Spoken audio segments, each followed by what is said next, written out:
So COVID numbers as of March 13, 2020, you can see the confirmed cases, the death, and the total recovered.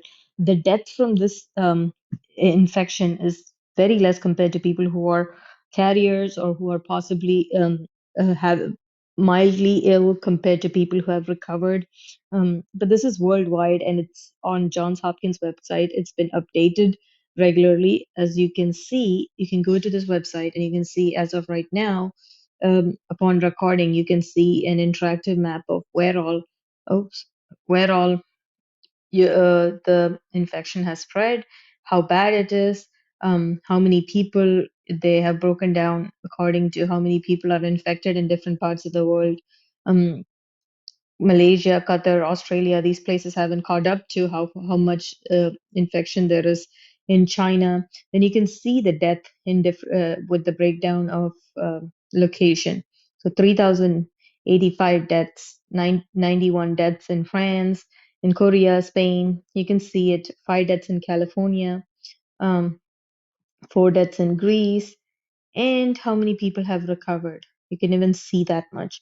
So, relatively speaking, you can see how many people have infected, um, has confirmed cases, death, or how many people has recovered. Then, if you notice the death rate out of 1,000 people, this is the statistics out of 1,000 people, less than 1% has any death rate below 50 years old. So, the likelihood of this affecting older people above 50 increases. So if you're from 50 to 59, look at the rate, the percentage of how much it goes up. If you're 80 and above, you're at much higher risk of getting this.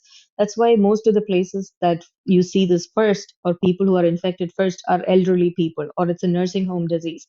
Like this is something you can see much more in nursing home. And then there are some interesting facts, like if you're an active smoker, because it affects your respiratory tract, it if 25% of people who are active smokers got sick.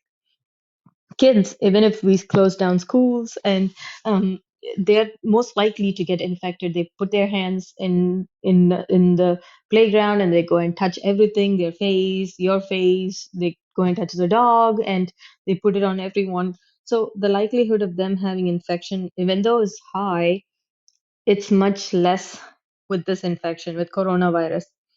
Now, places have been graded according to travel, and most places have been shut down. Like right now in the US, 30 days um, ban has been put into place to prevent people from Europe to travel here and spread the illness. So, grade three places are China, Korea, and Iran. So, that's most high risk. Grade two is Japan, Italy, Hong Kong. Who gives you this COVID? Now, this is going to be a very dumb answer, but it's an obvious answer. Only people who has it. And they have to be within 6 feet distance from you. But 6 feet is almost 2 arm length from you. So you need to have prolonged exposure, whether it be on the surface where they have probably touched all the doorknobs, or hard surfaces like doorknobs, switches, um, toilet seat. It could be if you have prolonged exposure and this person is coughing and being in front of you and is very close to you who is infected, then you're likely to get the illness. But if not, if it's someone with flu, then probably you're not going to get that illness. So only people who has COVID is a risk factor for you to get it. Now, complication. Some of the complication, it happens in a progressive state. It goes from one thing to the next to the next. But like we said before, it affects your lungs. Pneumonia is the first thing you can see. That's why 41 people initially in China had pneumonia, and that was the first symptom that appeared. Like that was the first thing we noticed. What is pneumonia? Pneumonia is when all these small air sacs get filled with fluid because it's been destroyed. It's destroyed by the virus. And whatever proteins and enzymes it's producing, it has weakened these air sacs and it's filled with fluid instead of allowing gas exchange to happen. So you'll have difficulty breathing, then which will lead to something much more severe, which is called ARDS, and then you can develop kidney failure and ultimately death. Now, some of the safety things you can do is, before we even say that, like, how is it spread? It's spread through your eyes, nose, and mouth. It is not spread through skin. It's not spread through blood products. There's a reason why they say washing hands for 20 seconds is the best way you can avoid it. Notice when you're sneezing or coughing, you're usually using your fingers. And then in the next 1 hour, try to notice how many times you put that same fingers and hands on your face, how many times you touch your eyes, nose, or mouth with that same fingers.